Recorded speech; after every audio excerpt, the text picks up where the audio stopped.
নমস্কার বন্ধুরা, আমি শর্মিষ্ঠা কিচেনে সবাইকে স্বাগত। আজকে আমি আপনাদের সঙ্গে কলমি শাকের ভাজা একটা দুর্দান্ত রেসিপি শেয়ার করব। চলুন দেখে নিই কীভাবে বানাই। আর ভিডিওটা আপনারা প্রথম থেকে শেষ পর্যন্ত অবশ্যই দেখবেন, আর রেসিপিটা একবার অবশ্যই বাড়িতে আপনারা করে খেয়ে দেখবেন। চলুন দেখে নিই।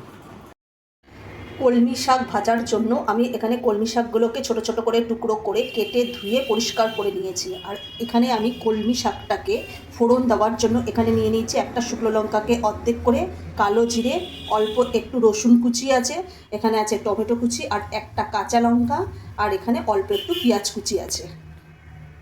আমি গ্যাসটা ধরিয়ে দিয়ে কড়াইটা বসিয়ে দিয়েছি। কড়াইয়ের মধ্যে আমি তেল দিয়ে দেবো। এখানে আমি সাদা তেল ব্যবহার করছি, আপনারা চাইলে সর্ষের তেলও ব্যবহার করতে পারেন। এবার আমি তেলটাকে ভালো করে গরম করে নেব। তেলটা ভালোভাবে গরম হয়ে গেছে, আমি একটু খুন্তি দিয়ে নাড়িয়ে নিলাম। এর মধ্যে আমি দুটো শুকনো লঙ্কা ফোড়ন দিয়ে দেবো। দুটো শুকনো লঙ্কা মানে একটা শুকনো লঙ্কাকে অর্ধেক করা রয়েছিল সেটা আমি দিয়ে দিলাম। কালো জিরেটা দিয়ে দেবো, আর এখানে যে রসুন কুচি আছে সেটাও আমি দিয়ে দেবো।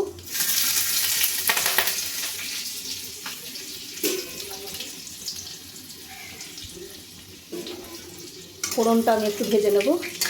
এই ফোড়নের মধ্যে একটু মনে হয় জল ছিল, তার জন্য একটু ছিটছে। এবার আমি টমেটো কুচি, পেঁয়াজ কুচি আর কাঁচা লঙ্কাটা আমি দিয়ে দিলাম। এবার দিয়ে ভালোভাবে ভেজে নেব। আর আপনারা একবার এইভাবে কলমি শাক ভেজে খেয়ে দেখবেন। কলমি শাক ভাজা একদম দারুণ লাগে, না খেলে আপনারা বুঝবেনই না। এবার আমি ফোড়নটাকে ভালোভাবে ভেজে নেব। আমি স্বাদ মতো নুন দিয়ে দেবো, আর হাফ চামচ হলুদ গুঁড়ো দিয়ে দেবো।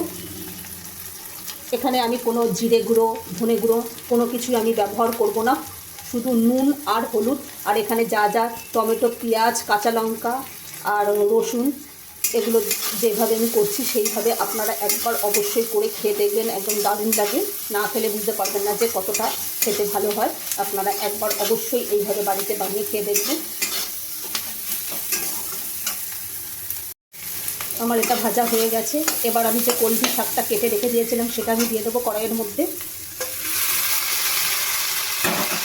এবার কলমি শাকটা ভালোভাবে নেড়ে নেব।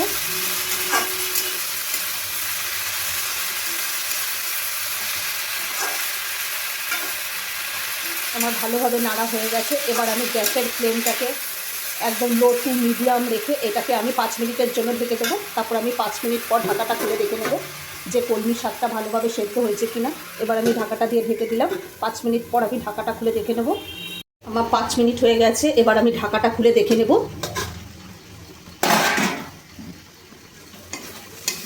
দেখুন কত সুন্দর হয়েছে, শাকটা একদম ভালোভাবে সেদ্ধ হয়ে গেছে।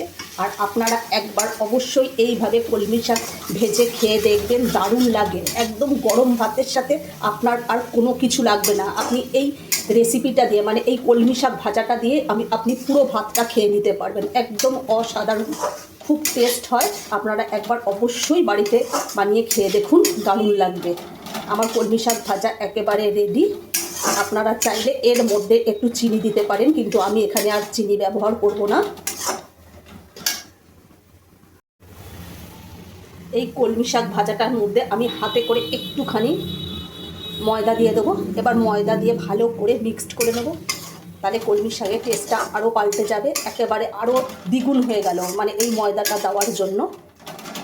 আপনারা এইভাবে একবার অবশ্যই বাড়িতে বানিয়ে খেয়ে দেখুন। আমার কলমি শাক ভাজা একেবারে রেডি। এবার আমি নামিয়ে নেব। কলমি শাক ভাজা আমার পরিবেশনের জন্য একেবারে রেডি। আর আমার এই রেসিপিটা আপনাদের ভালো লাগলে লাইক, কমেন্ট, শেয়ার এবং সাবস্ক্রাইব করতে ভুলবেন না। কালকে আবার হাজির হয়ে যাব নতুন একটা দারুণ দুর্দান্ত স্বাদের রেসিপি নিয়ে।